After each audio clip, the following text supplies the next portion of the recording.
नमस्कार, home food Marathi या चॅनलवरती आपले स्वागत आहे। आज आपण आळीवाचे लाडू पाहणार आहोत। आळीव खाण्याचे बरेचसे फायदे आहेत, ते तुम्ही आता वाचलेच असतील। चला तर आपण आता रेसिपीला सुरुवात करूया। अगदी सिंपलची रेसिपी आहे। रेसिपीचे साहित्य पाहूया।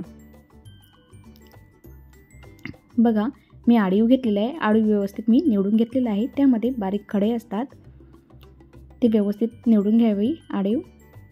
त्यानंतर ड्रायफ्रूटची पावडर घेतलेली आहे, काजू, बदाम आणि पिस्ता। आणि 2 चम्मच मी तूप घेतलेलं आहे। 3 वाट्या मी खिसून खोबरं घेतलेलं आहे सुक्कं।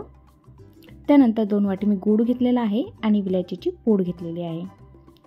आता आपण जे आळीव घेतलेला आहे ते आता पॅन गरम झालेला आहे। पॅनवरती आपण मंद आचेवर भाजून घेऊया। आळीव जर जास्त प्रमाणात भाजल्या गेलं तर आपले आळीवचे लाडू कडू होतात।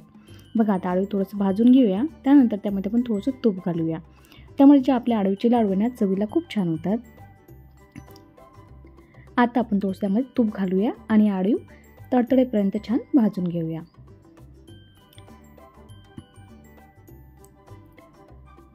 आळीव छान भाजून झालेलं आहे आपलं।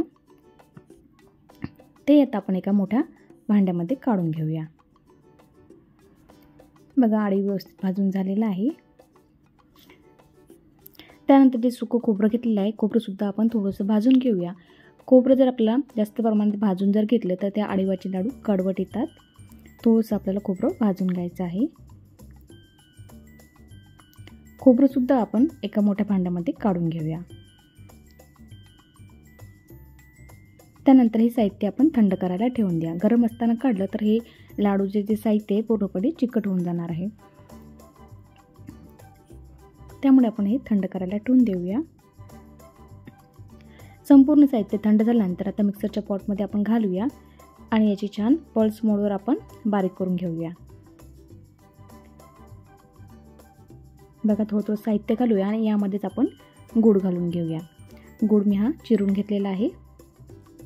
त्यामध्ये खडे असेल तर खडे असे फोडून टाकूया। बघा, आता आपले लाडू आता आपण व्यवस्थित लाडूचं मिश्रण फिरून घेऊया। हे लाडूचं मिश्रण फिरवल्यानंतर हे जे आळीव आहे पूर्णपणे बारीक होत नाही, कारण की याच्यामध्ये थोडे थोडे जे आळीव आहे राहतातच। बघा, दुसरं मिश्रणसुद्धा घालूया आणि व्यवस्थित फिरून घेऊया।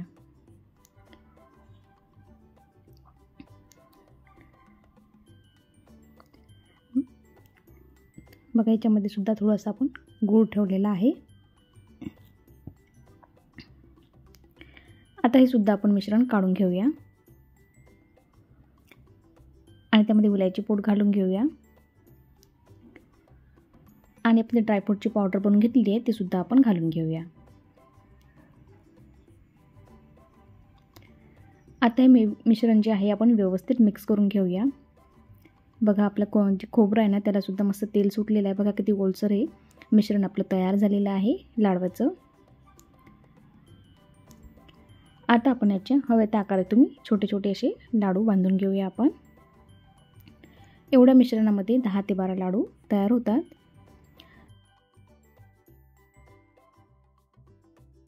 जॉईंट पेनचा कोणत्याही प्रकारचा तुम्हाला त्रास होणार नाही आणि केस गळती सुद्धा तुमची थांबेल। बघा, व्यवस्थित हाताने आपण चोळून सर्व मिश्रण एकत्र करून घेऊया। बघा, सर्व मिश्रण आता व्यवस्थित झालेलं आहे।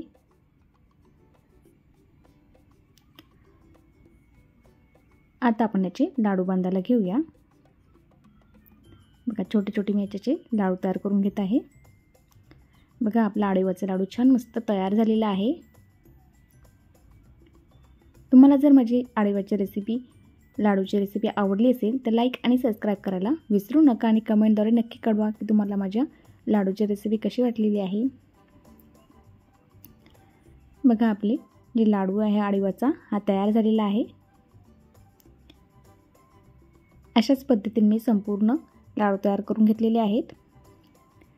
बघा, छान मस्त असे आपले लाडू तयार झालेले आहेत आणि या पद्धतीने बनवलेले लाडू हे भरपूर दिवस टिकतात।